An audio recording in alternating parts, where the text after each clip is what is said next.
नमस्कार और स्वागत है आप सभी का आपके इस पसंदीदा ऑटोमोबाइल प्रोग्राम जिग्निशन में। मैं हूं आपका होस्ट सैम और एक बार फिर हाजिर है एक पावर पैक एपिसोड के साथ।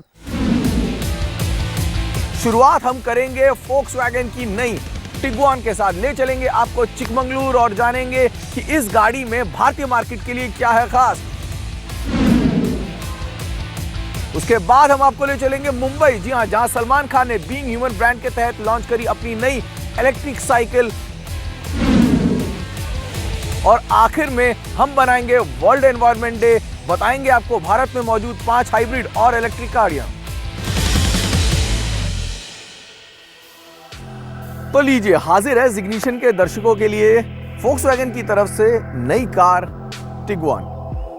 इंटरनेशनल मार्केट में काफी टाइम से मौजूद है। अगर मैं गलत नहीं तो 2007 में से सबसे पहली बार उतारा गया था और 2012 में इसको एक फेसलिफ्ट दिया गया था। ये जो गाड़ी है, ये कोई फेसलिफ्ट नहीं है, ये एक बिल्कुल नई गाड़ी है और एक नए प्लेटफॉर्म पे, जी हाँ, भारत में MQB प्लेटफॉर्म जो है उसके साथ भी फोक्सवैगन एंट्री कर रहा है इस गाड़ी के साथ। और कुछ नया है, जी हाँ, और 4 मोशन टेक्नोलॉजी, एक ऑल व्हील ड्राइव सिस्टम है, वो भी इस गाड़ी में नहीं है। 2 लीटर का एक इंजन है। 2 लीटर का इंजन तो आजकल आप जानते हैं कि SUVs की जहां बात आती है वहां 2 लीटर का इंजन जरूरी है, वरना कुछ भी हो सकता है। खासकर डीजल इंजन के बारे में, डीजल बैन अभी तक कोई भूले नहीं। लेकिन इस गाड़ी की इंडियन मार्केट में वायबिलिटी कितनी बनती है, ये एक बहुत बड़ा सवाल है। क्योंकि कीमत सुन लीजिए, उसके बाद आप इस गाड़ी के बारे में जानिए तो आपको मैं क्या कह रहा हूँ ये समझ में आ जाएगा। जी हाँ, कीमत इसकी है, टोटल 2 ट्रिम्स में ये गाड़ी अवेलेबल है और कीमत शुरू होती है 27,64,000 कुछ।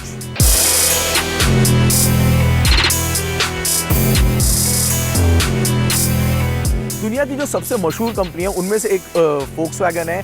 टेक्नोलॉजी के मामले में बहुत आगे है।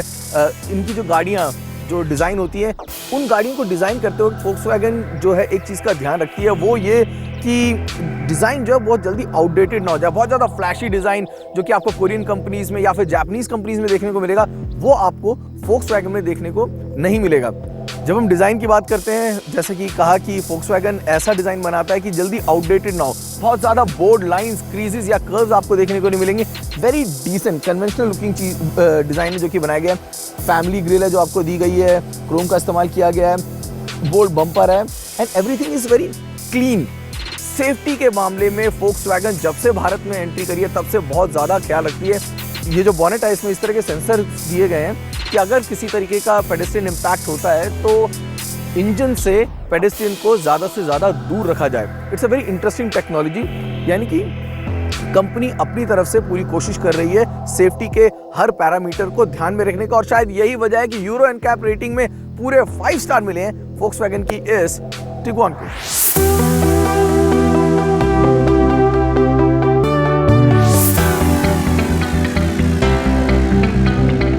एक्सटीरियर या फिर प्राइसिंग आपको इतना ना चौंकाए, लेकिन जब आप अंदर आते हैं तो, और जब आप राइड पर निकलते हैं, you drive the vehicle, then you realise the real capabilities of this vehicle.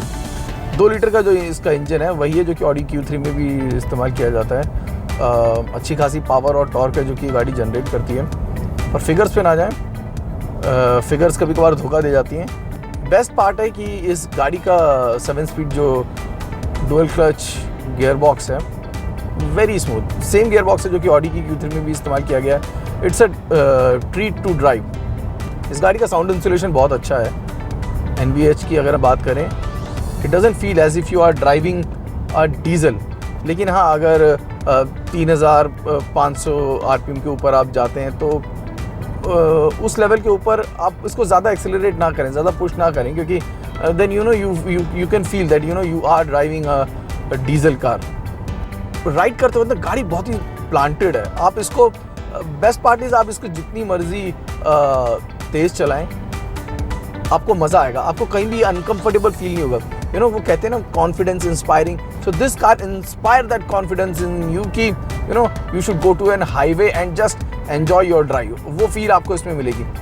बहुत प्लांटेड है। बॉडी रोल आपको कहीं पे भी नहीं मिलेगा। Sharpest of the sharpest turn में it turns very sharply. Loads of power available for overtaking and then even lane changing, it's very smooth. आपको बहुत अच्छा फीडबैक मिलता है स्टीयरिंग से। यानी कुल मिला के अगर आप लंबी ड्राइव पे जाते हैं तो this car is a treat to drive. तो इस गाड़ी की प्राइसिंग है जो कि एक बहुत बड़ा सवाल है। टूसॉन जैसा मैंने कहा कि काफ़ी सस्ती है इससे, तो अब मुकाबला किससे हो रहा है इसका? अगर इस प्राइसिंग की बात करूं तो उस प्राइसिंग में कौन सी गाड़ियाँ आती है? अगर एसयूवीज़ की बात करता हूँ, बल्कि एसयूवीज़ आती हैं, फॉर्च्यूनर, एंडेवर, सुजुकी एमयूएक्स, ऐसी गाड़ियाँ आती हैं जो कि 7 सीटर हैं और बहुत ही मैचो काइंड है, यानी कि उनसे कंपटीशन तो नहीं है। यानी कि प्राइसिंग के मामले में जो गाड़ियाँ आती हैं उनसे कंपटीशन नहीं है। तो फिर कहाँ पे पोजीशनिंग है? शायद BMW, मर्सिडीज़, ऑडी, इनसे शायद कंपटीशन है यहाँ की, यानी कि Q3, X1, इनके खिलाफ इस गाड़ी को पिच किया जा रहा है। A3 जैसी गाड़ियों के खिलाफ इसको पिच किया जा रहा है। तो क्या वो जो लग्जरी फीचर्स हैं, वो जो लग्जरी ब्रांड है, वो जो लग्जरी सिंबल है, वो जो प्रीमियमनेस है, क्या वो चीज़ें इस गाड़ी में मौजूद हैं कि इस गाड़ी को उसके खिलाफ पोजीशन किया जाए कि कस्टमर ऑडी, BMW, मर्क को छोड़ के फोक्सवैगन की टिगुआन को पसंद करें? पूरी तरीके से हाँ तो नहीं कह पाऊँगा, पोजीशनिंग करने की कोशिश ज़रूर की गई है। इसमें भी आप देखते हैं जैसे कि पूरा ब्लैक इंटीरियर है जिसका इस्तेमाल किया गया, लेकिन फिर भी गाड़ी एयरी लगती है। Knee room, head room, shoulder room, no problem at all. और एक पैनारोमिक सनरूफ जो इसमें दिया गया है, ये मेरा फेवरेट है।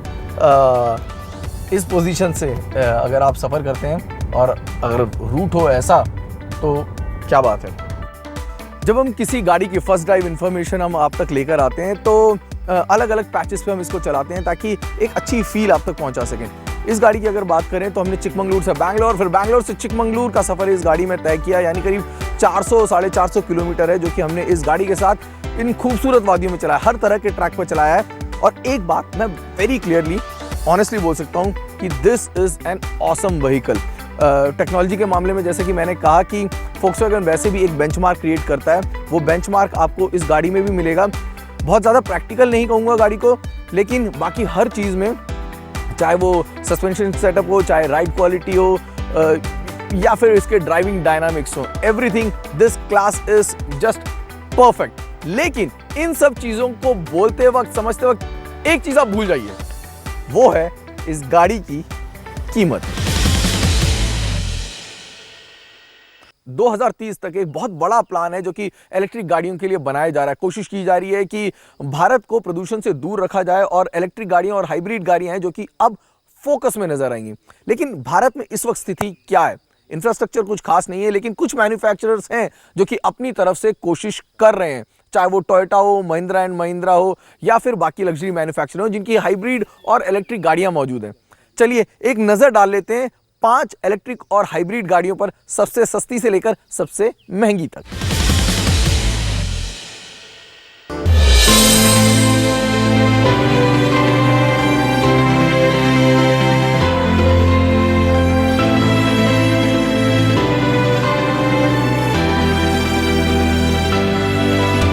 भारत के 100% इलेक्ट्रिक मोबिलिटी के सपने को पूरा करने में सबसे बड़ा योगदान रहेगा महिंद्रा एंड महिंद्रा का, जो कि काफी समय से ऑल इलेक्ट्रिक गाड़ियों पर काम कर रही है और अकेली भारतीय कंपनी है जो कि ऑल इलेक्ट्रिक कार्स बाजार में बेच भी रही है। महिंद्रा E2O प्लस, जी हाँ, ये नाम है महिंद्रा की ऑल इलेक्ट्रिक 4 डोर हैचबैक का।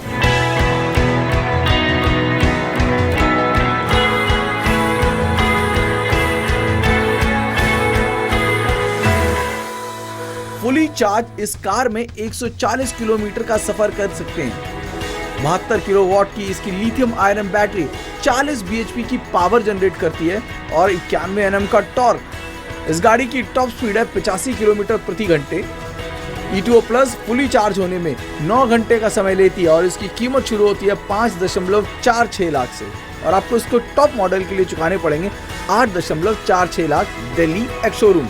यानी कि अगर आप अपने एनवायरनमेंट को बचाना चाहते हैं तो ये है सबसे सस्ती all electric 4 door hatchback. All electric की बात कर रहे हैं तो महिंद्रा की एक और गाड़ी बाजार में मौजूद है, वेरिटो। वेरिटो सेडान पर बनाई गई इस गाड़ी में E2O प्लस की तरह 72 वॉट की लिथियम आयरन बैटरी का इस्तेमाल किया गया है। फुली चार्ज ये कार 110 किलोमीटर तक चल सकती है। 3 अलग वेरिएंट्स में इस गाड़ी को बेचा जा रहा है और कीमत शुरू होती है 9.5 लाख से, और इसकी टॉप मॉडल की कीमत है 10 लाख दिल्ली एक्स शोरूम। कुछ ज्यादा वॉल्यूम ये गाड़ी अब तक जनरेट नहीं कर पाई, लेकिन जिस तरह से इलेक्ट्रिक गाड़ियों पर जोर बढ़ रहा है, आने वाले समय में इस गाड़ी के लिए फायदा हो सकता है। चलिए अब ऑल इलेक्ट्रिक से हटकर बात करते हैं हाइब्रिड की। ऑल इलेक्ट्रिक के अलावा कुछ उम्दा हाइब्रिड गाड़ियां भी मार्केट में मौजूद हैं। टेक्नोलॉजी के मामले में जिस कार ने हाइब्रिड मार्केट में लोगों को काफी इंप्रेस किया वो है होंडा की अकॉर्ड।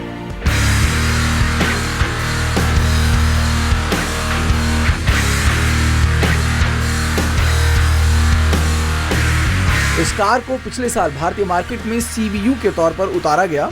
होंडा अकॉर्ड में 2 लीटर के पेट्रोल इंजन के साथ 1.3 किलोवाट की लिथियम आयरन बैटरी का इस्तेमाल किया गया है। 212 bhp की कंबाइन आउटपुट ये कार जनरेट करती है। वॉल्यूम जनरेट करने में इस कार के लिए सबसे बड़ी मुश्किल है इसकी कीमत, जो है 37 लाख रुपए। जी हाँ, और ये है एक्स शोरूम कीमत, यानी कि जो इसका नियरेस्ट कंपटीशन है टोयोटा की कैमरी, उससे करीब 6 लाख रुपए ज्यादा। चलिए बात उठी है कैमरी की। जी हाँ, हाइब्रिड गाड़ियों में जो कार इंडियन मार्केट में सबसे ज्यादा वॉल्यूम जनरेट करती है वो है टोयोटा की कैमरी। इस कार में 2.5 लीटर के पेट्रोल इंजन को इलेक्ट्रिक मोटर के साथ पेयर किया गया है। 202 bhp की कंबाइन आउटपुट ये कार जनरेट करती है। टोयोटा कैमरी हाइब्रिड में ECVT गियरबॉक्स का इस्तेमाल किया गया है और करीब 19.6 किलोमीटर प्रति लीटर की माइलेज देने वाली इस गाड़ी की दिल्ली एक शोरूम कीमत है 31.98 लाख।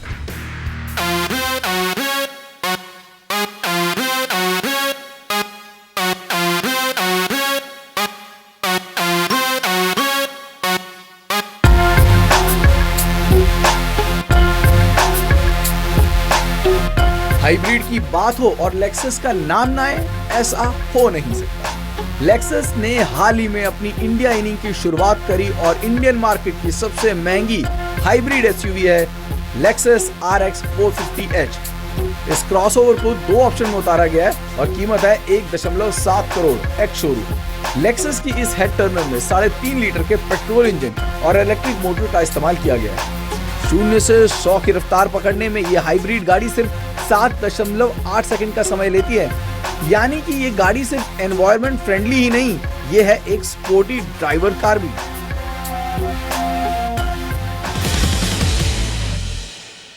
पिछले हफ्ते मर्सिडीज सुर्खियों में रही थी क्योंकि उसने अपनी ई क्लास को एक नए छोटे डीजल इंजन के साथ उतारा था। जी हाँ, ये डीजल इंजन बेहद खास है, make in India made for India कहें तो गलत ना होगा। और इस गाड़ी को ई क्लास को, जो कि भारतीय मार्केट के लिए जी हाँ चाकन फैसिलिटी में बनाया जाता है, पहली बार है जब किसी राइट हैंड ड्राइव व्हीकल को मर्सिडीज बाहर बना रहा है। और यहाँ से अब काफ़ी एक्सपोर्ट भी है जो कि किया जा रहा है, यानी कि मर्सिडीज को भारत को लेकर जो प्लान्स हैं वो दिन ब दिन बड़े होते जा रहे हैं और इंडिया की जो वायबिलिटी है वो भी ग्लोबल मैप पे जो है खास हो चुकी है। इस बारे में हमने और बातचीत करी मर्सिडीज के इंडिया हेड से। क्या उन्होंने कहा ये जान लीजिए।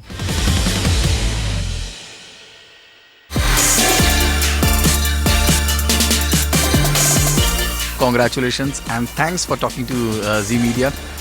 A lovely new vehicle, and this is a masterpiece of intelligence, as we say, the E-Class. Now a new variant, the 220D. What is the real idea behind coming up with this new diesel engine, and how important is this new diesel engine if you talk about the global market and India per se?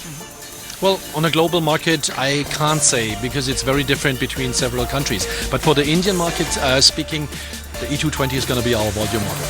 And as the E-Class already has taken over the leadership role in our overall product lineup, here you're looking at the Mercedes-Benz, the archetypical Mercedes-Benz that we will have in our lineup. In case of even this new diesel engine, the term "made in India, made for India" is something which is very out and out. So does that say, or is it clear now that India is turning out to be a very important market? We believe that there is growth potential in India, and if you compare us to other market in the Asian region, for instance, the percentage of the luxury segment of the overall sales volume of cars is still comparatively low. I think we're nearly the last market, more or less, which on the other hand, on a positive note, shows how big the potential is in the future. And I think this is what we're investing in at the moment. Wonderful. In last few weeks, Mercedes has been in news for something that they started, something that they made other manufacturers to follow. That was the pre-GST cut that has been given to the customers. What was the real idea behind giving the benefits to the customers in advance? GST committee came clear with their final cess on top of the 28%. Now, once we had the figures in our hands, we started calculating state by state what would be the post-GST advantages for the individual individual customers in the individual states. And so way and beyond what we normally offer in the marketplace anyway, we decided that with immediate effect, end of May, we already offered a state-specific support from our side to bring down the prices to a post-GST level. And I think this is what differentiates us also from most of the other manufacturers that are out there, because we really did the detailed calculation. So our program is different from state to state to state all across India. How big an impact you think GST rollout is going to bring for the luxury car segment? How big this is an activity for the automobile sector that as a leader that you will think is going to bring? Well, basically it is, I think, more on the emotional side, because this weighted average of maybe a 4% price improvement across India, I'm talking about now, is not going to increase dramatically the overall sales figures in the luxury segment. But what is even more important is that the government is coming back and say, we don't use any opportunity just to increase taxes all the time. They are realizing, I believe, and I hope sincerely, they are realizing that by just expanding the base for your taxation, you can actually make more taxation by basically pinpointing it to specific segments. And I think that is the positive lesson that we take from this, because we are not feeling punished at the moment. Yes, of course we would love to have 10% weighted average improvement on our pricing, but we are realistic enough to see that there is a contribution that is also expected from us. But generally speaking, I think it's a very, very good notion also for planning into the future. Now we're just wishing and hoping that this will really come on 1st of July. Wow. Thank you. Thanks a lot talking to Z Media, and congratulations once again for this new lovely vehicle. Thank you. Thank you, sir. Thank you. Thank you. तो दोस्तों, जिग्निशन में आज का ये सफर इतना ही। मुलाकात होगी अगले हफ्ते, लेकिन अगर आपके कोई सवाल है, कोई सजेशन है या फिर कोई सुझाव है तो ट्विटर, फेसबुक या फिर ईमेल के जरिए आप हमसे जुड़ सकते हैं। जाने से पहले वही एक गुजारिश जो हर बार करता हूं, प्लीज रोड सेफ्टी का ध्यान रखें। ये आपकी और हमारी सुरक्षा के लिए। Keep smiling and drive safe.